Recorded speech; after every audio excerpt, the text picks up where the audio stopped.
Hi. നമുക്കിന്നേ നമ്മുടെ വൈക്കം വീരൻ എന്നറിയപ്പെടുന്ന ആളെ കുറിച്ച് പറഞ്ഞാലോ? അതാരായി വൈക്കം വീരൻ? നമ്മുടെ രാമസ്വാമി നായ്ക്കർ. രാമസ്വാമി നായ്ക്കർ, പെരിയോർ എന്നറിയപ്പെടുന്ന ആള്. അദ്ദേഹം എങ്ങനെ വൈക്കം വീരനായി? തമിഴ്നാട്ടുകാരനല്ലേ? തമിഴ്നാട്ടിലെ ഈറോഡിൽ 1879 ജനിച്ചയാള്.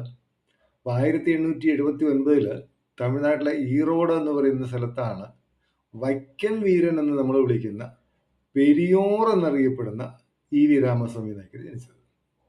അപ്പോൾ വൈക്കം വീരൻ നമ്മൾ അദ്ദേഹത്തെ വിളിക്കാൻ കാരണം നമ്മുടെ ഇവിടെ 1924 ആരംഭിച്ച വൈക്കം സ്ഥിതിവിഹാരം ഉണ്ടല്ലോ.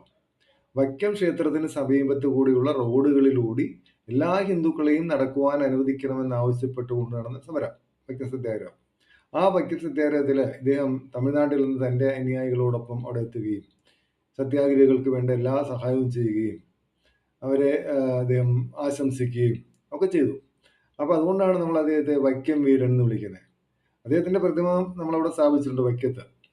അദ്ദേഹത്തിന്റെ പേരിൽ ഒരു സ്മാരകവുമുണ്ട് വൈക്കത്ത്. വൈക്കം ക്ഷേത്രത്തിന്റെ സമീപത്തായിട്ടാണ് അദ്ദേഹത്തിന്റെ പ്രതിമ വരുന്നത്.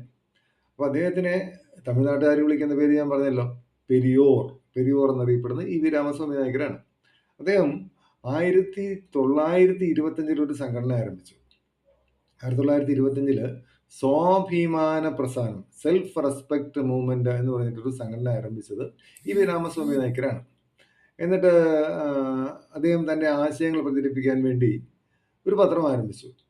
അദ്ദേഹം സെൽഫ് റെസ്പെക്ട് മൂവ്മെന്റ് എന്ന ഈ സംഘടനയുടെ ആശയങ്ങൾ പ്രചരിപ്പിക്കാൻ വേണ്ടി ആരംഭിച്ച ഒരു പത്രമാണ് കുടിയരസ്. കുടിയരസ് എന്ന പത്രം പ്രസിദ്ധീകരിച്ചിരുന്നത് രാമസ്വാമി നായ്ക്കരാണ്. അതുപോലെ അദ്ദേഹത്തിന് പുരട്ചി എന്ന് പറഞ്ഞിട്ടൊരു പത്രം ഉണ്ടായിരുന്നു, വിടുതലൈ എന്ന് പറഞ്ഞിട്ടൊരു പത്രം ഉണ്ടായിരുന്നു.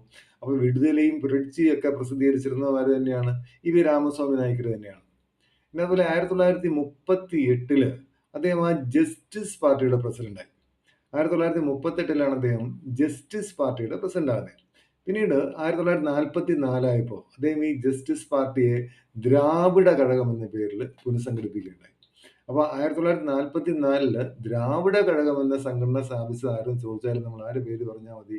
നമ്മുടെ രാമസ്വാമി നായ്ക്കരുടെ പെരിയോറിന്റെ പേര് പറഞ്ഞാൽ മതി. അദ്ദേഹം എന്തായാലും 1973 മരണമടഞ്ഞത്. 1973 രാമസ്വാമി നായ്ക്കർ എന്ന നമ്മുടെ പെരിയോർ മരണമടഞ്ഞത്. അപ്പൊ ജനിച്ചത് 1879 1879 അദ്ദേഹം തമിഴ്നാട്ടിലെ ഈറോഡിലാണ് ജനിച്ചത്. രാമസ്വാമി നായ്ക്കർ എന്ന പെരിയോർ ജനിച്ചത്.